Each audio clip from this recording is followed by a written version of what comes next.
ভাই বাগানে কেউ নাই, আম চুরি করতে এসছি পিয়ারা। এই যে এ মোতালিব আইলো রে, মনে হয়েছে কে? আম চুরি করে খাইতে গেছি। এই যে মেলা গেল আম ভাই, চাটতে পারি না, কি করবো, কোন দিকে যাবো এখন, রাস্তা খুঁজে পাচ্ছি না। তাহার সাথে আরো কয়েকজনা চোর আসছে, তো ওরা কেউ খুঁজে পাচ্ছি না। আমি কি যে করবো, আমার হাত টাত কেটে গেছে, এই যে দেখেন, মানে হাতটা ছিলকে মিলকে উঠে গেছে। তো ভাই জীবনের প্রথম চুরি করছি ভাই। আপনারা লাইক কমেন্ট শেয়ার এবং সাবস্ক্রাইব করে দেন। না শেয়ার করিয়েন না ভাই, শেয়ার করিয়েন না, নাহলে কিন্তু মেলায় মানুষ দেখে নেবে, দেখে আমরাকে ধরে নেবে ভাই। কেউ শেয়ার করিয়েন না ভাই। ভাই পাঞ্জরি ফের বাড়ি টাড়ি আছে, ভয়ও লাগছে ভাই।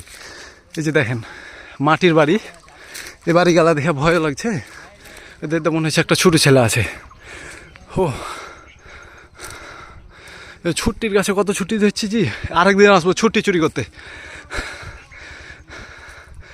তো এই যে এখন আমাকে তাড়াতাড়ি পালাইতে হবে ভাই।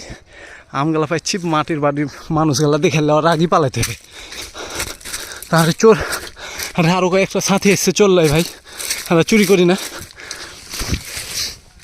ও দে আল্লাহ রে, ভাগ্যিস কেউ গোসল করতে আসেনি এখানে, না হলে কিন্তু আরো ধরা পেয়ে যেত। পালাই।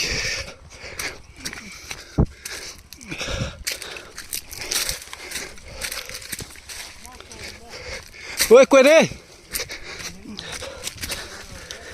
কই তোরা? মোতালিব পালা তাড়াতাড়ি, এখানে মাটির বাড়ি আছে বুঝলি, ধরা পেরে গেলে গায়েব করে দেবে।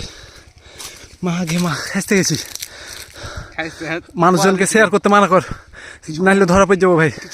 ভাই আপনারা কেউ শেয়ার করিয়েন না ভাই। এ কতগুলো আম পেরেছে, আমি কতগুলো আম পাচ্ছি। এ আর একটা চোর, এ না সহযোগী, সহযোদ্ধা আলামিন, এ আসতে কথা কই। আলামিন কই তুই? আয় আয় তাড়াতাড়ি। কই মালিক, মানে মাটির বাড়ি দেখলেন একটা, এদের শালা কত, মানে আমার ভাতি যায় তো কত গাল আসছে, আপনি পেলে সাপও আছে।